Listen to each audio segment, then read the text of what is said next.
क्योंकि आपकी एक छोटी सी फरमाइश है, सर एक बार आप रिवाइज करा, जिससे हम लोग क्वेश्चन में जब एंटर करें। तो कैसे हैं बच्चों, मेरा नाम राजवंत सिंह है। क्योंकि आप लोगों ने फरमाइश की थी कि सर आप एक बार जितना भी आखिरी आधे घंटे में हुआ वो बाउंसर गया। बाउंसर इसलिए गया बेटा क्योंकि जब आपने 12वीं में पढ़ा था उसको थोड़ा सा भी ध्यान से नहीं देखा होगा, इसलिए तो थोड़ा सा बाउंसर लगा होगा। लेकिन ठीक है, क्योंकि आपकी एक छोटी सी फरमाइश है, सर एक बार आप रिवाइज करा दीजिएगा, जिससे हम लोग क्वेश्चन में जब एंटर करें तो हमारे को थोड़ा सा और कंफर्ट जोन हो। तो एक हम लोग छोटा सा सेशन, ऑल दो बेटा रिकॉर्डेड लेक्चर है, दोबारा आप सुन सकते थे, वहां पे तो मैंने बल्कि धीरे धीरे धीरे धीरे नौटंकी के साथ पढ़ाया था। लेकिन फिर भी बेटा आपने अगर मेरे से रिक्वेस्ट किया है तो मैं एक काम जरूर कर सकता हूं कि एक छोटा सा सेशन लेते हैं जिसमें हम लोग अपनी सारी चीजों को YDSC इंटरफेरेंस तो मेरे ख्याल 12वीं में भी पढ़ लिया है और 11वीं में भी पढ़ लिया है।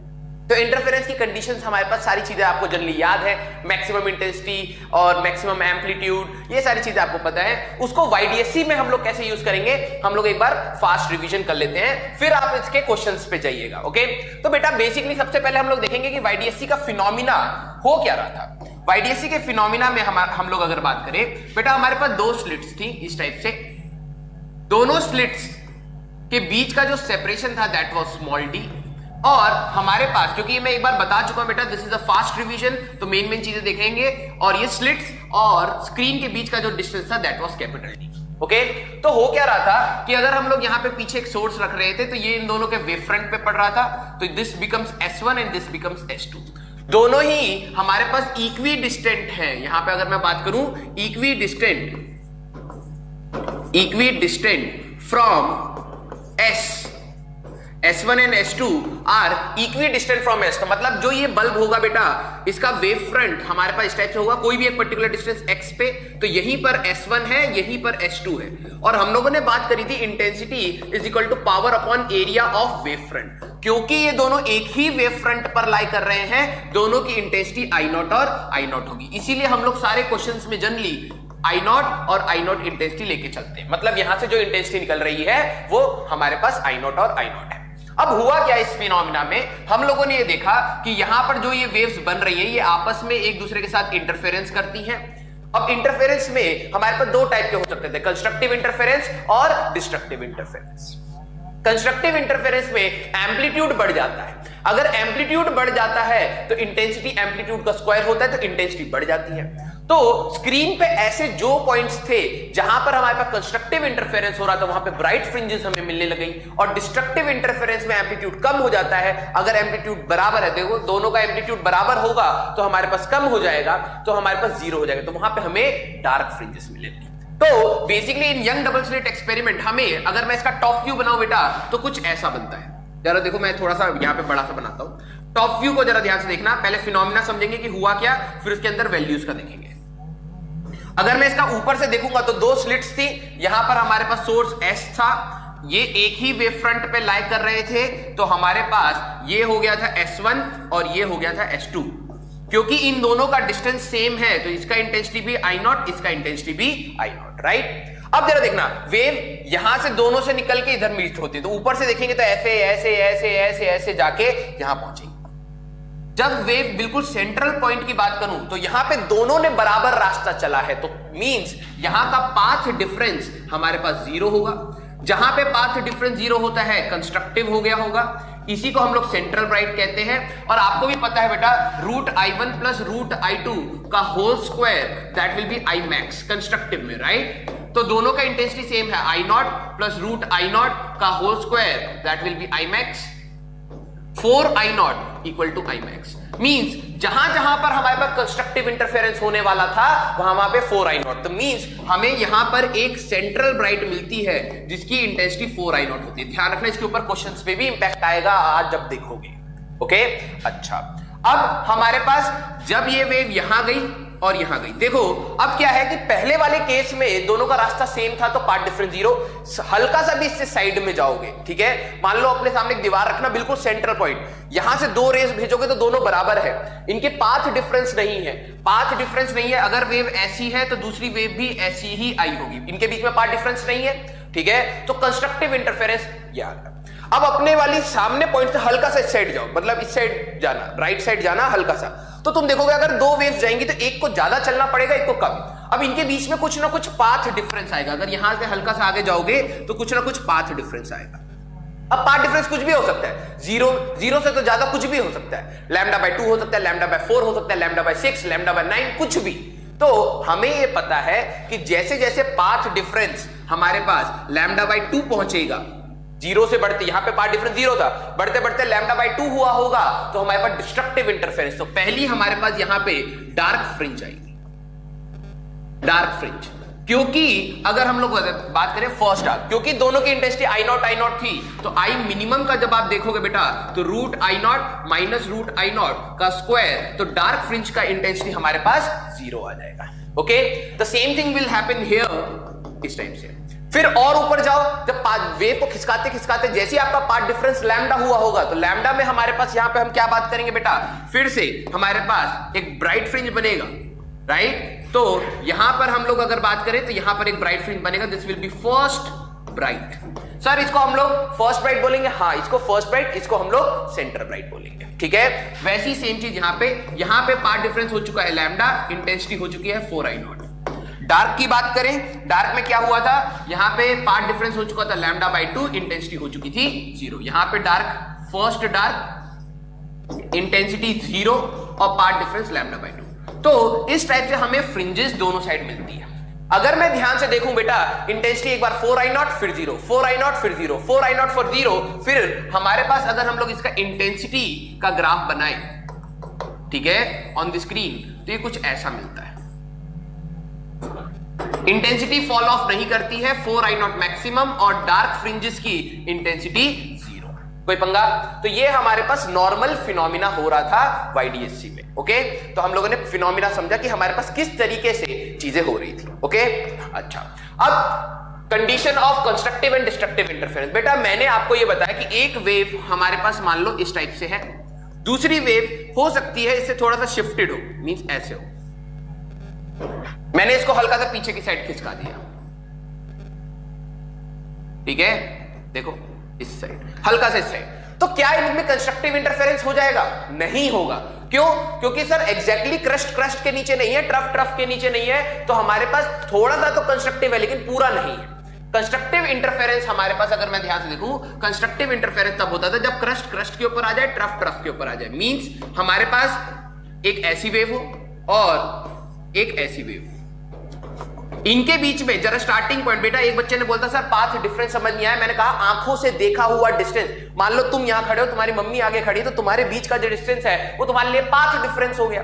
वैसे ही वेव में क्या होता है, इनके फिजिकल डिस्टेंस अगर आप नाप सको तो वो पाथ डिफरेंस है। जैसे देखो ये वाला पॉइंट और ये वाला पॉइंट है, हमारे पास ये दोनों सेम पॉइंट से स्टार्ट हो रहे हैं, तो इनका पाथ डिफरेंस 0 है, डेल्टा 0 है। तो कंस्ट्रक्टिव क्रस्ट, ट्रफ कंस्ट्रक्टिव हो गया, एम्पलीट्यूड बढ़ जाएगा, राइट। अच्छा, अब अगर हम लोग यहां पे बात करें, बेटा इसी वेव को थोड़ा सा आगे खिसकाओ, ठीक है। मैं अगर, क्योंकि ये कॉन्टिन्यूअस वेव है तो ये पीछे से चलती हुई आ रही है, अगर मैं इसको हल्का सा आगे खिसकाऊंगा तो ये नीचे वाला लोब इधर आ जाएगा, ये वाला आगे बढ़ जाएगा और ये वाला और आगे बढ़ जाएगा। मींस अब इनके वेव्स के बीच का जो पाथ डिफरेंस है आधी वेव हो गया λ/2। जब पाथ डिफरेंस λ/2 हुआ तो जरा ध्यान से देखना, क्रस्ट और ट्रफ और क्रस्ट डिस्ट्रक्टिव इंटरफेरेंस होने लग गया, है ना। तो डिस्ट्रक्टिव इंटरफेरेंस में हमारे पास इंटेंसिटी 0 हो जाएगी जब दोनों का एम्पलीट्यूड सेम होगा। एम्पलीट्यूड सेम हुआ तो इंटेंसिटी सेम हुई, तभी ये 0 हो जाएगा। ओके सर, इसको और खिसका सकते हैं? मैंने कहा खिसका लो। तो जैसे ही मैं इस वेव को बेटा और आगे खिसकाऊंगा तो ये वाला जो लोब था वो आगे आएगा, ये इधर, ये वाला इधर, ये वाला और आगे और ये वाला और इधर। क्रस्ट के नीचे, ट्रफ के नीचे, अगर मैं ध्यान से देखूं फिर कंस्ट्रक्टिव हो गया, लेकिन आपने वेव को कितना खिसका दिया? लैम्डा।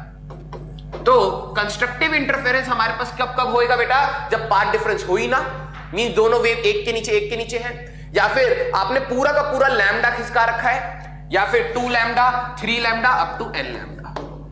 ओके, डिस्ट्रक्टिव इंटरफेरेंस हमारे पास कब होगा? जब दो वेव्स इस टाइप से आपस में डिस्प्लेस्ड है कि उनके बीच का पाथ डिफरेंस λ/2 हो, 3 λ/2 हो, 5 λ/2 हो, या फिर 2n-1 λ/2। कोई पंगा? ओके सर, +1 भी ले सकते हैं, बिल्कुल ले सकते हैं, लेकिन आपको याद रखना होगा थर्ड ब्राइट के लिए, थर्ड डार्क के लिए n की वैल्यू 2 डालोगे, फोर्थ डार्क के लिए n की वैल्यू 3 डालोगे तो हमेशा इरिटेशन रहेगा, यहां पे आपको n की वैल्यू डायरेक्टली डालनी है। ओके, तो कंस्ट्रक्टिव इंटरफेरेंस में इंटेंसिटी 4I0 हो रहा था, डिस्ट्रक्टिव इंटरफेरेंस में इंटेंसिटी 0 हो रहा था। क्यों? क्योंकि दोनों का एम्पलीट्यूड सेम है, इंटेंसिटी सेम है। पिछले वाले उसमें देखोगे बेटा तो हमारे पास दोनों की इंटेंसिटी I0 थी, इसीलिए 4I0 और 0 बन रहा था। ओके, ये हो गया। सर एक रिलेशन आपने बताया था, phase difference equal to 2π/λ into path difference. मैंने कहा यस, ये रिलेशन वो होता है क्योंकि एक इक्वेशन अगर आप इसकी इक्वेशन लिख रहे हो तो ये साइन का फंक्शन है, क्योंकि ये वेव थोड़ा सा आगे खिसकी है तो हमारे पास अगर मैं इसका इक्वेशन लिखूं तो a sin ओमेगा t ये पॉजिटिव डायरेक्शन में खिसका रहे हो -5, इनके बीच में हम बोलते हैं फेज डिफरेंस है। फेज डिफरेंस है क्यों? ये वाला पार्टिकल देखो, ये टाइम के साथ ऊपर जाएगा, ये वाला टाइम के साथ नीचे जाएगा। तो मैंने क्या कहा था, जब मार्चिंग होएगी हमारे पास दोनों पांव ऊपर और दोनों पांव नीचे एक साथ होंगे तो फेज डिफरेंस 0। जरा देखो इसको और इसको देखो, टाइम के साथ ये वाला पार्टिकल यहां है, ये वाला पार्टिकल यहां है, दोनों एक साथ ऊपर उठेंगे, दोनों एक साथ नीचे जाएंगे ऐसे, ठीक है। इनके बीच में फेज डिफरेंस 0 है, इनके बीच में फेज डिफरेंस पाई का है, अपोजिट है। एक उधर जा रहा है तो एक अपोजिट डायरेक्शन में जा रहा है। मैंने कहा था ना कि एक मिलिट्री वाला पांव ऊपर करके रखने वाला है, तब तक दूसरा वाला वापस ला रहा है अपोजिट फेज में, ठीक है। तो ये फेज डिफरेंस हमें पता लग जाता है। मतलब आंखों देखी चीज से वेव हमें दिखाई नहीं दे रही, लेकिन आंखों देखी चीज से हमें पता लग गया यार इतना डिस्टेंस है, एक वेव यहां से आई, इतना डिस्टेंस इनके बीच में है, तो उस डिस्टेंस के हिसाब से एंगल में कितना इंपैक्ट आएगा वो हम लोग यहां से निकालेंगे। तो कंस्ट्रक्टिव के लिए जो फेज डिफरेंस होना चाहिए दो वेव्स की इक्वेशन में, वो होना चाहिए 2π/λ इंटू n लैम्डा, ये कट जाएगा बेटा 2n पाई। मैं हमेशा कहता हूं ये दो कंडीशंस याद रखो, अपने आप ये आ जाएगा। और हमारे पास 2π/λ डिस्ट्रक्टिव के लिए होना चाहिए 2n-1 λ/2। सॉल्व करोगे 2n-1 इंटू पाई। ये था हमारे पास कंस्ट्रक्टिव और डिस्ट्रक्टिव इंटरफेरेंस। अब जरा देखना अगला कंडीशंस हम लोगों ने याद कर ली। इंपॉर्टेंट पॉइंट्स हमारे पास क्या क्या थे YDSC में, ये सारी चीजें बस इतनी याद कर लोगे बेटा, आज के क्वेश्चन मेजॉरिटी हो जाएंगे। कुछ तो थोड़ा बहुत एनालिसिस आपको भी लगाना है। मैंने कहा ये स्क्रीन था, ध्यान से समझना, और हम लोगों ने एक सोर्स यहां रखा हुआ है। ऑल्दो इसकी जरूरत नहीं होती, यहां पर हमारे पास फर्स्ट सोर्स है, लेकिन आप फिर भी रख सकते हो S। ये दोनों इक्वी डिस्टेंट है। अगर इक्वी डिस्टेंट है बेटा तो हमारे पास यहां पे एक सोर्स S1 और एक सोर्स S2 दोनों ही सेम वेव फ्रंट पर लाई करेंगे, सेम वेव फ्रंट पे लाई करेंगे, दोनों एक साथ जलेंगे, ठीक है। इसका भी इंटेंसिटी I0 होगा, इसका भी इंटेंसिटी I0 होगा, ओके। दोनों वेव्स यहां पे बंद, अब ये दोनों स्टार्ट हुए सोर्स। इसका फायदा क्या हुआ, क्योंकि मैंने कहा था कोई भी दो सोर्स कोहेरेंट होते ही नहीं है, रियल वर्ल्ड में कोई भी दो सोर्स कोहेरेंट होते ही नहीं।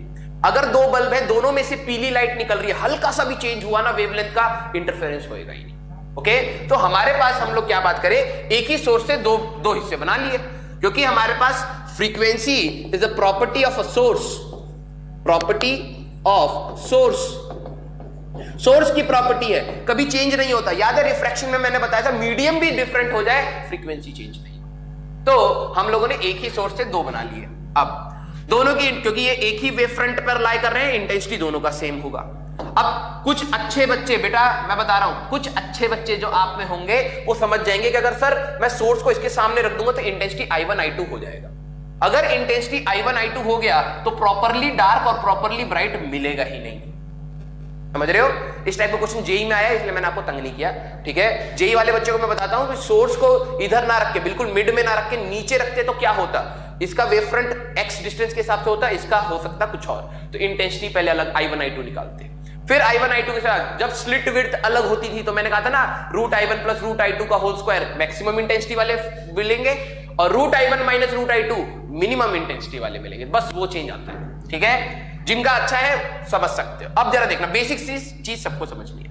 मैंने कहा था बेटा जो दो वेव्स यहां से डायरेक्टली पहुंची, इनके बीच में पाथ डिफरेंस 0 था, इंटेंसिटी 4I0 हो गया, and this will B central bright. Central bright दोनों के लिए कॉमन होता है, इसलिए हम लोग यहां पे इसको फर्स्ट ब्राइट नहीं बोलते हैं। अब हमारे पास जैसे ही ऊपर जाओगे तो हमारे पास जरा देखो ये वाली वेव, ये वाला रास्ता देखना पिंक वाला, इसने कम चला, इसने ज्यादा चला। किसी भी x डिस्टेंस पे जो यहां पे पाथ डिफरेंस डेवलप होता है, पहली बात d sin थीटा होता है। सर ये थीटा क्या है, ये वाला एंगल। किसी भी एंगल ऊपर जाओगे x तो एंगल हो जाएगा थीटा। तो यहां पे जो दोनों वेव्स में से जो पाथ डिफरेंस डेवलप हुआ है that is d sin theta. हमारे लिए जब भी d is very less than d है, स्मॉल एंगल्स हम लोग लगाएंगे, स्मॉल एंगल अप्रोक्सीमेशंस लगती हैं, ठीक है। और स्मॉल एंगल अप्रोक्सीमेशन के बाद इसको हम लोग dx बाय d कहते हैं। इसको मैं कई बार यूज करूंगा क्वेश्चन में, कई बार, ठीक है। तो ये चीज याद, मतलब इसमें आप ये क्या कह रहा है फॉर्मूला, उसको जरा फील करना। मींस मेरे सामने एक स्क्रीन पड़ी थी, बिल्कुल सेंटर पे, तो सेंटर ब्राइट, मैं अगर इधर कहीं पे भी x जाऊंगा तो दो वेव्स अलग अलग रास्ता चलेंगी और उनके बीच का पाथ डिफरेंस इस x पे, स्क्रीन पे अगर आप x चल रहे हो तो दो वेव्स के बीच का path difference dx by d होता है। d हमारे पास ये है and capital D is this, ठीक है। अब सर पाथ, अभी तो आप कह रहे थे पाथ डिफरेंस आ जाएगा तो फेज डिफरेंस हो जाएगा, बिल्कुल। मैंने यहां पे बोला कि इस पॉइंट पर पाथ डिफरेंस हमारे पास क्या आया, path difference is dx by d।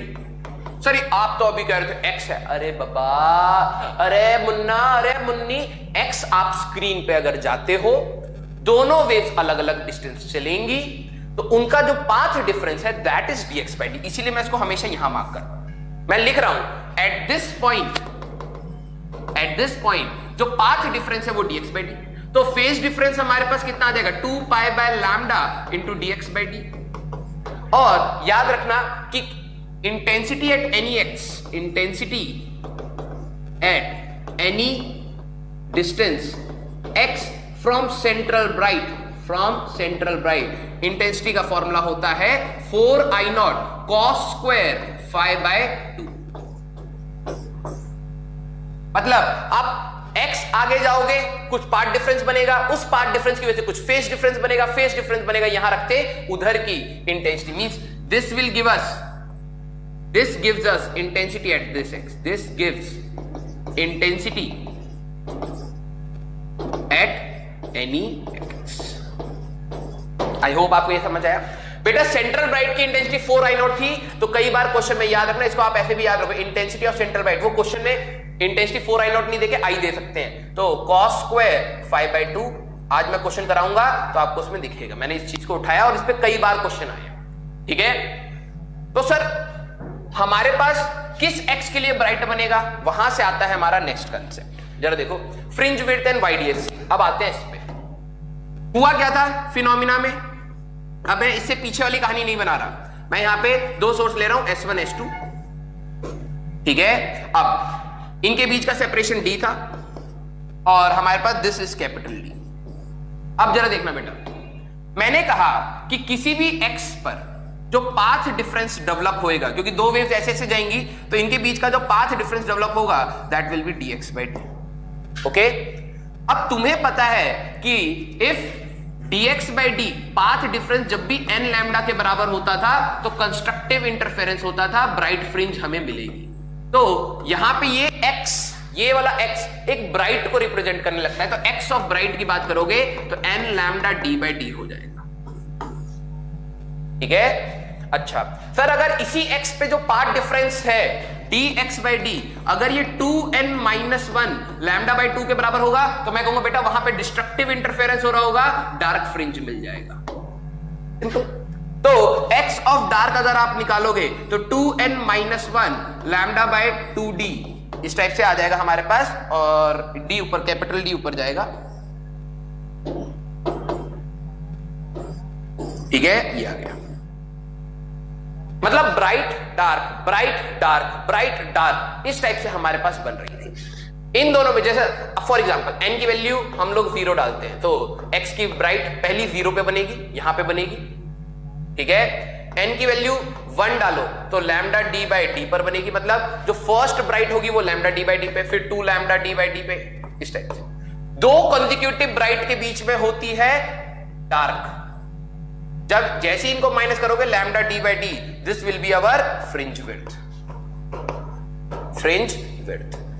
ध्यान से देखो बेटा, इंपॉर्टेंट पॉइंट ऑब्जेक्टिव के लिए, फ्रिंज विड्थ हमारे पास किस पे डिपेंड कर रही है, लैम्डा पे, कैपिटल D पे और स्मॉल d पे, ठीक है। For all fringes beta is same, सारी फ्रिंज का जो थिकनेस होता है वो सेम होता है, ओके तो हमारे पास फ्रिंज विड्थ आ गया। और YDSC इन लिक्विड, जैसे ही अगर आप इस पूरे प्रोसेस को जरा ध्यान से समझना, सेंट्रल ब्राइट बना फिर डार्क बना, फिर सेंट्रल फर्स्ट ब्राइट बना फिर डार्क बना, फिर फर्स्ट सेकंड ब्राइट बना, इस टाइप से हमारे पास फ्रिंजेस थी। ये स्क्रीन पे हमें फ्रिंजेस मिल गई। ओके अच्छा, अब क्या हुआ, आपने कहा कि सर अगर मैं इसको लिक्विड में डिप कर दूं, लिक्विड में डिप करने की वजह से बेटा इस पूरे प्रोसेस में स्मॉल डी चेंज नहीं होगा, no change, capital D change नहीं होगा, नो चेंज। किस चीज पे इंपैक्ट पड़ेगा, वो है हमारे पास लैम्डा, नया वेवलेंथ हो जाएगा लैम्डा बाय म्यू। हर जगह लैम्डा बाय म्यू डाल दो, तुम देखोगे नया fringe width, new fringe width, मैं यहां लिख देता हूं न्यू फ्रिंज विड्थ, ठीक है, that will be beta prime beta by mu. Fringe width कम होगी, म्यू की वैल्यू ग्रेटर देन 1 है, कम है, मतलब फ्रिंजेस अभी भी बन रही है, इक्वल थिकनेस की बन रही है, लेकिन पंगा ये हुआ सब पतली पतली पतली पतली पतली हो जाएगी, मींस थोड़ी सी श्रिंक हो जाएगी। ओके तो this was YDSC in liquid and fringe width. Okay हमने पढ़ा YDSC with white light. White light में हमारे पास बेटा विबग्योर होता है, violet, indigo, blue, green, yellow, orange, red. Lambda of red approximately 8000 angstrom होता है, कई बार बात कर चुका हूं मैं, इसीलिए कर रहा था कि यहां पे याद रहे। और वॉयलेट 4000 एंगस्ट्रॉम होता है। अगर मैं एक YDSC का सेटअप लेता हूं और यहां से हमारे पास व्हाइट लाइट आती है बेटा, violet, indigo, blue, green, yellow, orange, red, ऊपर वाले से भी और नीचे भी violet, indigo, blue, green, yellow, orange, red. मैंने आपको कहा था YDSC के लिए मेन कंडीशन होती है कोहेरेंस, मींस फ्रीक्वेंसी सेम। होगा क्या बेटा, येलो की फ्रीक्वेंसी वॉयलेट के बराबर होगी नहीं ना, येलो की फ्रीक्वेंसी वॉयलेट के बराबर तो नहीं, येलो के साथ इंटरफेरेंस करेगा, वॉयलेट के साथ इंटरफेरेंस करेगा, रेड के साथ इंटरफेरेंस करेगा, मतलब हर कलर अपने वाले कलर दूसरे पार्टनर के दूसरे वाले स्लिट से अपने वाले कलर के साथ ही इंटरफेरेंस करेगा। मींस सारों को रोक लो, अगर सिर्फ रेड आता तो क्या होता, रेड की ब्राइट डार्क, रेड की ब्राइट डार्क, रेड की bright dark, red fringes. Yellow आता, येलो की ब्राइट डार्क, येलो की ब्राइट डार्क, येलो की ब्राइट डार्क, ठीक है। मतलब ये चीज तो समझ आ रही है ना, इतने सारे कलर्स हैं तो सभी की अपनी फ्रिंजेस आती, लेकिन पोजीशन देखो लैम्डा पे डिपेंड कर रहा है, पोजीशन कहां पे उनकी ब्राइट बनेगी वो वेवलेंथ पे डिपेंड कर रहा है, क्योंकि सबकी वेवलेंथ अलग अलग है, सबके ब्राइट डार्क सब खिचड़ी पक जानी है ना। तो अब हम लोग इसको कैसे करते हैं बेटा, जरा ध्यान से समझना। सारे कलर्स के लिए ये वाला जो पॉइंट है उस पे पाथ डिफरेंस 0 है। कंस्ट्रक्टिव इंटरफेरेंस, सेंटर ब्राइट बनेगा कंस्ट्रक्टिव, मींस रेड भी कंस्ट्रक्टिव करके 4I0 की इंटेंसिटी वाला बनेगा, येलो भी मिलके यहां पे येलो आएगा, ग्रीन भी आएगा। जब सारे कलर मिलके वापस आ गए तो सेंट्रल जो फ्रिंज होती है that is white spot. Shop लिख रहा था मैं, अबे स्टॉप क्यों लिख रहा हूं, स्पॉट SPOT, ठीक है यार। अब इससे जैसे ऊपर जाओगे, मैंने क्या कहा था बेटा, हल्का सा भी अगर आप ऊपर गए, ये चीज ध्यान से समझना, हल्का सा भी अगर आप ऊपर गए x डिस्टेंस, यहां पे स्क्रीन पे अगर आप x डिस्टेंस जाते हो तो यहां पे पाथ डिफरेंस बनता है कुछ ना कुछ। पहले पाथ डिफरेंस 0 था, 0 से बढ़ते बढ़ते कुछ ना कुछ, जब λ/2 हुआ होगा तब डार्क आ जाएगा, फिर बढ़ते बढ़ते जैसे ही लैम्डा हुआ होगा कंस्ट्रक्टिव इंटरफेरेंस ब्राइट आ जाएगा, ऐसे हो रहा था। अब जरा समझना, सिर्फ 2 को समझ के आप चीजों को देख लो। हमारे पास इसका कंस्ट्रक्टिव इंटरफेरेंस, रेड का कंस्ट्रक्टिव होगा या जब पाथ डिफरेंस 0 है, या फिर पाथ डिफरेंस 8000 एंगस्ट्रॉम या 16000, मतलब कहा ना लैम्डा टू लैम्डा, इस टाइप से इसके कंस्ट्रक्टिव हो रहे हैं। डिस्ट्रक्टिव कब हो रहा होगा इसका, λ/2 मीन 4000 एंगस्ट्रॉम, ठीक है। फिर उसके बाद हमारे पास किस पे हो रहा होगा, 3λ/2, तो हमारे पास λ/2 है, इसका 12000 एंगस्ट्रॉम, 12,000 एंगस्ट्रॉम, ठीक है। इसका कंस्ट्रक्टिव कब हो रहा होगा, इसका कंस्ट्रक्टिव हो रहा होगा सर जब पार्ट डिफरेंस 0, मैंने कहा बहुत सही, पार्ट डिफरेंस लैम्डा 4000 एंगस्ट्रॉम, ठीक है, 8000 एंगस्ट्रॉम, ऐसे हो रहा होगा। और इसका डिस्ट्रक्टिव कब हो रहा होगा, λ/2 हमारे पास 2000 एंगस्ट्रॉम, ठीक है। फिर 3λ/2, 3 से मल्टीप्लाई करो 6000 एंगस्ट्रॉम, मतलब ऐसे, ठीक है। थोड़ा सा ऊपर जाते नीचे समझ आ जाएगा। जरा देखो, मैं ऊपर जाने लगा तो पार्ट डिफरेंस 0 से बढ़ने लगा, बढ़ते बढ़ते बढ़ते 100 पहुंचा, कुछ नहीं, 200, 300, 400, 500, 600, 700, 800, 900, 1000, 1100, 1200, 1300, 1400, 1500, 1600, 1700, 1800, 1900, 2000। जैसे ही 2000 पहुंचा इसका डिस्ट्रक्टिव हो गया। देखो 2000 और कहीं नहीं है ना, इसका डिस्ट्रक्टिव मींस वॉयलेट वहां से, जब यहां पे पार्ट डिफरेंस 2000 हुआ होगा, वॉयलेट का डिस्ट्रक्टिव हो गया। मींस वॉयलेट वहां से इंटेंसिटी 0 हो गई, वॉयलेट की इंटेंसिटी 0 हो गई, मतलब वॉयलेट उड़ गया। विब गियर में वॉयलेट उड़ा दोगे तो रेड का डोमिनेंस बढ़ गया। तो यहां पर जो सबसे पहली फ्रिंजेस हमें मिलती हैं कहीं ना कहीं रेडिश फ्रिंजेस मिलती हैं। मैं ये नहीं कह रहा कि रेड हमारे पास कंस्ट्रक्टिव में आ गया, नहीं, क्योंकि वॉयलेट जैसे ही पार्ट डिफरेंस बढ़ते बढ़ते 2000 तक पहुंचेगा तो सबसे पहले इसका डिस्ट्रक्टिव होगा, डिस्ट्रक्टिव होगा तो ये उड़ गया, तो विब गियर में से वॉयलेट उड़ते ही रेड का डोमिनेंस दिखने लग जाएगा हमें, तो रेडिश फ्रिंज हमें सबसे पहले मिलती है। ठीक है, फिर और ऊपर आओ, 2000 तक आ गए थे, 2000 से बढ़ते बढ़ते बढ़ते बढ़ते जैसे आप 4000 तक पहुंचोगे हमारे पास, ठीक है, जैसे आप यहां पे किसी पॉइंट पे पहुंचे जहां पे पाथ डिफरेंस 4000 हुआ, सपोज 4000 में जरा देखना, इसका डिस्ट्रक्टिव हो रहा है, इसका कंस्ट्रक्टिव हो रहा है। मींस यहां पे वॉयलेट कंस्ट्रक्टिव हो गया, अब वॉयलेट वापस आ गया, ठीक है, और रेड का डिस्ट्रक्टिव हो गया, रेड उड़ जाएगा। तो यहां पर क्या होगा, हल्की सी हमें ब्लूइश फ्रिंज मिलेगी।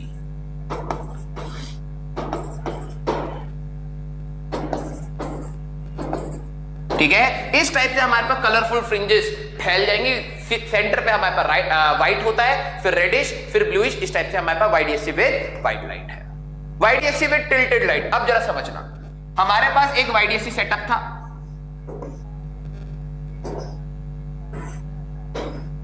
तुम मेरे से क्रैश कोर्स का भी क्रैश करवा रहे हो, ठीक है। यहां पर हमारे पास लाइट आई, दो फिनोमिना बनाता हूं, चलो पहले दो फिनोमिना टिल्टेड लाइट का समझने का। हमारे पास एक इस टाइप से पहले था, इसमें आपको वेव फ्रंट का कंसेप्ट समझना पड़ेगा सबसे पहले, मतलब वेव फ्रंट के बारे में थोड़ा सा याद करना पड़ेगा। जब लाइट बेटा हमारे पास सीधे सीधे आ रही है इस टाइप से, तो इसका वेव फ्रंट ऐसे था, ये वेव फ्रंट है, फिर ऐसे था, फिर ऐसे था, मींस ये दोनों की लाइट एक साथ जली, बत्ती एक साथ जली, फिर हमारे पास यहां पे दोनों पहुंचे, और अगर हम लोग देखें तो यहां पे सेंट्रल ब्राइट मिल रहा था क्योंकि पार्ट डिफरेंस 0 था और इंटेंसिटी 4I0 थी, हाँ या ना। अब मैंने क्या करा, इस लाइट को टिल्ट कर दिया, नीचे की साइड टिल्ट कर दिया। फॉर एग्जांपल जैसे अब हम लोगों ने लाइट को टिल्ट कर दिया ऐसे। अब तुम सोचो, अगर मान लो ये एंगल हम लोगों ने जो टिल्ट किया है दैट इज थीटा, ठीक है, दिस वाज स्मॉल डी, तो जब मैं लाइट को टिल्ट करूंगा तो वेव फ्रंट ऐसे थे, जरा ध्यान से देखना, मींस ये सारे के सारे सेम फेज, फिर ये सारे सेम फेज, फिर ये तो जल गया पहली, ये तो पहली जल गया, मान लो इनके बीच में रेस होने वाली है, इसको तुमने पहली मौका दे दिया। अब जरा देखो, यहां तक आते आते इनके बीच में इनिशियल पाथ डिफरेंस तो ये था, this was initial path difference, ये था, राइट। यहां पर अगर एंगल थीटा है तो ये 90 माइनस थीटा, ये 90 डिग्री, वेव फ्रंट हमेशा एनर्जी के फ्लो के परपेंडिकुलर, ये एंगल थीटा, तो डी कॉस थीटा और D sine theta, D sine theta initial part difference था। अब जो लाइट पहले यहां पे मिल रही थी उनके बीच में पार्ट डिफरेंस नहीं था, लेकिन अब जो लाइट यहां पर मिल रही होंगी, क्या देखो यहां से स्टार्ट हुआ रेस, दोनों को दौड़ने के लिए दिया, इसके लिए तो रास्ता ज्यादा हो गया यार। इस पॉइंट पर क्या पाथ डिफरेंस 0 है, हाँ या ना। ये ऐसे दौड़ के आ गया, ये ऐसे ऐसे करके आया, तो भाई ये दोनों रास्ते तो बराबर है, ये वाला एक्स्ट्रा चलाना, तो डी साइन थीटा, इनके बीच में पहले से ही पार्ट डिफरेंस था। Means initial position, this was initial position of central bright. कोई बार क्वेश्चन आए हैं ऑफ सेंट्रल ब्राइट, इधर पार्ट डिफरेंस है तो फेज डिफरेंस कितना होगा, 2 pi by lambda into D sine theta. Phase difference आ गया तो इधर की इंटेंसिटी अगर आपको निकालनी है तो 4I0 cos स्क्वायर 5/2, हमारे पास सीधे लिख देता हूं 5/2 रख लेना। सर यहां पे ब्राइट होगा डार्क होगा वो तो डी साइन थीटा बताएगा। अगर यही पाथ डिफरेंस n लैम्डा के बराबर हो गया तो यहां पे ब्राइट मिल जाएगी, अगर यही पाथ डिफरेंस 2n-1 लैम्डा/2 के बराबर हो गया तो डार्क फ्रिंज मिल जाएगी। अच्छा सर ब्राइट फ्रिंज गई कहां, फिर सेंट्रल ब्राइट कहां गई? सेंट्रल ब्राइट वो पॉइंट होता था बेटा जहां पे पाथ डिफरेंस 0 होता है, राइट? इन दोनों पॉइंट्स के लिए पाथ डिफरेंस, ऐसा पॉइंट ढूंढो बेटा हमारे पास, ऐसा पॉइंट ढूंढो जिनके लिए दोनों ही पार्टिकल बोले भाई हमारे साथ नाइंसाफी नहीं हुई, ठीक है? इसको तो मजा आ गया, कम दौड़ना पड़ रहा था, इसको ज्यादा दौड़ना पड़ रहा था। उसने कहा भाई कोई एक ऐसा पॉइंट होगा, ये वाला, ठीक है? क्योंकि अब देखो दोनों दौड़े, यहां तक पहुंचे, यहां तक पहुंचे, यहां तक पहुंचे, अब इनके लिए रास्ता बराबर है, और जहां रास्ता बराबर होगा वहां सेंट्रल ब्राइट मिलेगा। उसके लिए कंडीशन क्या है? अगर ये डिस्टेंस x है, स्क्रीन पर x है, तो हमें पता है यहां पे जो पाथ डिफरेंस बनेगा दैट विल बी dx/2। और कंडीशन क्या हो गई? Shift of CB central bright की मैं बोलूंगा अगर ये पाथ डिफरेंस इस बंदे को एक्स्ट्रा, क्योंकि पहले वाला बंदा इतना चल रहा था एक्स्ट्रा, इसको एक्स्ट्रा ये चला दो, तो dx/d अगर d sin थीटा के बराबर आ गया, d से d cancel, x equal to d sin theta, हमें ये पता लग जाएगा कि सेंट्रल ब्राइट कहां पे शिफ्ट हुई थी। इंटेंसिटी पे कोई पंगा नहीं, इंटेंसिटी सेम रहेंगी, फ्रिंज विड्थ सेम रहेंगी, इस पे कोई पंगा नहीं है, क्योंकि फ्रिंज विड्थ का formula lambda capital D small d पे डिपेंड करता है, उसको हमने नहीं छेड़ा, हमने बस लाइट को टिल्ट कर दिया। This was YDSC with tilted light, ठीक है? अच्छा, YDSC विद माइका शीट, ये समझना होता क्या है बेटा? मैंने कहा कि दो बंदे हैं, ठीक है? दोनों को रेस दौड़नी है। इस वाले बंदे में तुमने क्या करा? दोनों को दौड़ने दिया, और थोड़ी देर के बाद मिलिट्री ट्रेनिंग देने लग गए इसको, और इसमें एक ट्रैक में पानी भर दिया, ठीक है? दोनों सेम स्पीड से दौड़ रहे थे, मान लो ये भी V से दौड़ रहा था, ये भी V से दौड़ रहा था, लेकिन होगा क्या? इस बंदे को रेजिस्टेंस कम मिलेगा जब ये बंदा पानी में आएगा, दोनों यहां तक पहुंच गए, ठीक है? अब ये बंदा हमारे पास जैसे ही पानी में दौड़ना स्टार्ट करेगा, इसकी स्पीड कम हो जाएगी, ये आगे बढ़ जाएगा, जब तक ये यहां तक निकलेगा ये तो आगे बढ़ चुका होगा ना बेटा। This will be the path difference. Same thing happens with light. अगर मान लो दो लाइट की रेज है जो स्पीड ऑफ c से चल रही है, ठीक है? हम लोगों ने एक मीडियम इसको दे दिया जिसका थिकनेस है t and refractive index is mu, तो लाइट मीडियम में तो धीरे हो जाती है, तो होगा क्या बेटा? इसके बाद जब तक ये लाइट यहां तक पहुंचेगी तो ये हमारे पास कुछ आगे चल जाती है, तो this is called path difference. इन दोनों के बीच में पाथ डिफरेंस का फॉर्मूला हम लोगों ने पढ़ा t into mu minus 1। Path difference आ गया तो फेज डिफरेंस आ जाएगा 2 pi by lambda into t into mu minus 1। Phase difference आ गया। अब मैंने इन दोनों लाइट को कन्वर्ट करा के इंटरफेरेंस करा दिया, तो हमारे पास इंटरफेरेंस होने पे resultant intensity 4I0 cos square 5/2 की रहेगी। ये फॉर्मूले कितनी बार रिपीट हो रहे हैं, बस आपको फिनोमिना समझना है बेटा, ओके? तो YDSC विद माइका शीट क्या है बेटा? जरा यहां पर ध्यान से देखो। हमारे पास मान लो कि एक YDSC सेटअप था, एक ट्रांसपेरेंट शीट लगा देंगे, ऐसे बोलते हैं जनरली कि हम लोगों ने किसी भी इसके सामने एक ट्रांसपेरेंट शीट लगा दी, t thickness, refractive index mu. अब बताओ हमारे पास कहां शिफ्टिंग होगी सेंट्रल ब्राइट की, कितनी शिफ्टिंग होगी सेंट्रल ब्राइट की, इनिशियल पॉइंट पे इंटेंसिटी क्या होगी, ये सारी चीजें। लाइट आ रही थी, मस्त। अब जरा समझना, अगर ये चीज नहीं होती तो दोनों लाइट बराबर चलती, यहां पे सेंट्रल ब्राइट बनता है इनिशियली, है ना? क्योंकि दोनों के लिए रास्ता बराबर है। तुमने एक को पानी से भेज दिया, एक को दौड़ने दिया, तो भाई कौन पहले पहुंच जाएगा? क्योंकि जब तक ये बंदा यहां तक, ये लाइट यहां तक पहुंची होगी, ये तो ज्यादा चल चुका होगा, ये तो पीछे छूट गया। ये यहां तक समझना, अब ये यहां तक आ चुका होगा, ये अभी यहीं तक पहुंचा है क्योंकि मीडियम में चलना पड़ गया। अब ये यहां तक पहुंचा, ये यहां तक आ गया, ये यहां तक पहुंचा, ये यहां तक आ गया। इनके बीच में पार्ट डिफरेंस आ गया ना बेटा, वो पार्ट डिफरेंस इसी के बराबर था, part difference is equal to t into mu minus 1। यही मैं बात बता रहा था। तो लॉजिकली होगा क्या, जब आप शीट रख दोगे तो जो लाइट यहां से और ये लाइट यहां से आ रही है, इधर का path difference t into mu minus 1 हो गया।